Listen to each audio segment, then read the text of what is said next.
you know what, a lot of people have been talking about it on social media, the news shows. Everyone's just really excited about this show returning. Obviously, it's going to be on BBC One, and it's going to be a fresh set of superhumans who are going to be going up against these gladiators, and it's going to be a new generation, but everyone remembers all of the classic names. Oh, well, they do. Like classic names like Wolf. Yes. And Rhino. Yes. Here they are. Yay.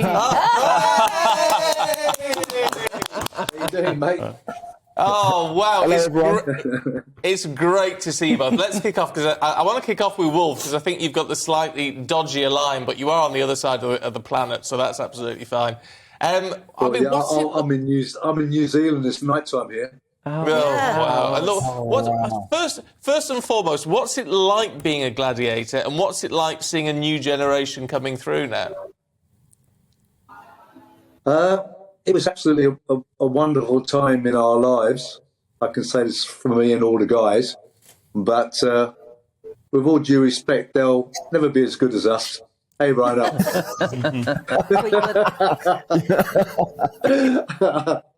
It's like they're a photocopy of the original.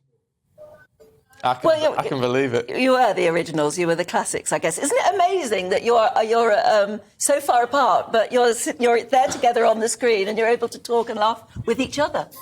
Did you know each other? Did you two know each other? Where's Rhino at the moment? Is he in England or is he in America? I'm back in London working for 6 weeks, so it feels really good to be back.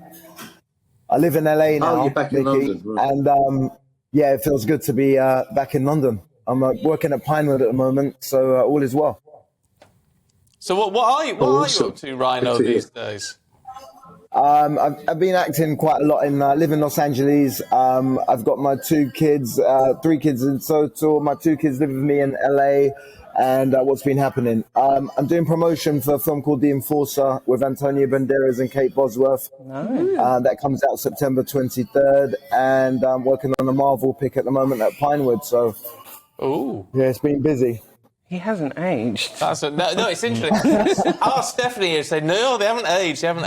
You have not aged one bit. I have to know, you have lost a bit of hair, Wolf. Well, I'm 70 next month. Oh, my goodness. Wow.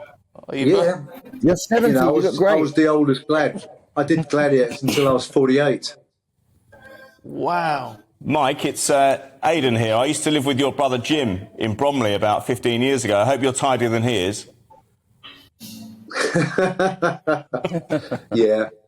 Unfortunately, in the last 12 months, I've lost my dad to COVID in England. I know. I'm sorry to hear that. Oh, my gosh. Yeah, and I lost my brother about 4 or 5 months ago as well, because, So it's it's been quite a horrendous 12 months for me, losing 2 members of my family, What are you doing out in New Zealand? I mean, is that where you live permanently now? Yeah, I've been here for the last 16 years.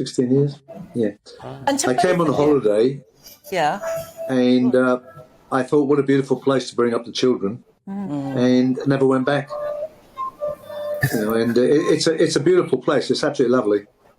To both of you, I don't know who's going to decide to talk first, but did becoming a gladiator utterly change your life? Yeah, so I knew Mickey from bodybuilding way before Gladiators, and we both used to be competitive bodybuilders. Every individual has their own adversity and hurdles that they've had to overcome. In my short shell, I was growing up with my mum, single parent background, hard upbringing, and Gladiators really, really changed my life. And I'll forever be indebted to Gladiators. And I consider myself very fortunate and lucky. And Wolf? It's very strange. All of a sudden, I was doing acting like Rhino beforehand when I was younger. And, a few people might notice you, and I was doing commercials, and someone say, oh, I saw you on that commercial. But the recognition you get when you're doing Gladiators, and, at its peak, we were getting 13 million people watching. It's unbelievable. You just can't step outside into the street and everyone's, Wolf, Wolf, Wolf. Even now when I come back to England, the minute I get to the airport, all the customs people are like smiling at you and putting their thumbs up, and I'm walking through the airport, and everyone wants to take a picture and shake your hand, and you're thinking, I've just arrived in England, and the recognition's there even now after all these years. It's 30 years ago, and people are watching repeats. Unbelievable. I was just wondering if it's nice to be recognised. It's nice to have that sort of recognition for what you did and just how important you were to our sort of Saturday night viewing. But do you mind the fact that we're calling you Wolf and Rhino rather than what your actual names are? No, we Rhino was my nickname through competitive bodybuilding, so I'm the only gladiator in the world with my own nickname. Nigel Lithgow liked it and said, could we use that? So that's been my nickname since 1989. So yeah, it was way before Gladiators. What about you, Wolf? But even when we were Gladiators, we always referred to ourselves as Rhino, Saracen, Wolf. Wolf. Yeah. And we're just stuck to our Gladiator names. Because what happened in the very first series, before Rhino joined the cast, 5 of us were called Mike. Every time you said Mike, everybody went, huh? So, so in the end we said, look, let's just stick to our Gladiator names, and that's how it came about.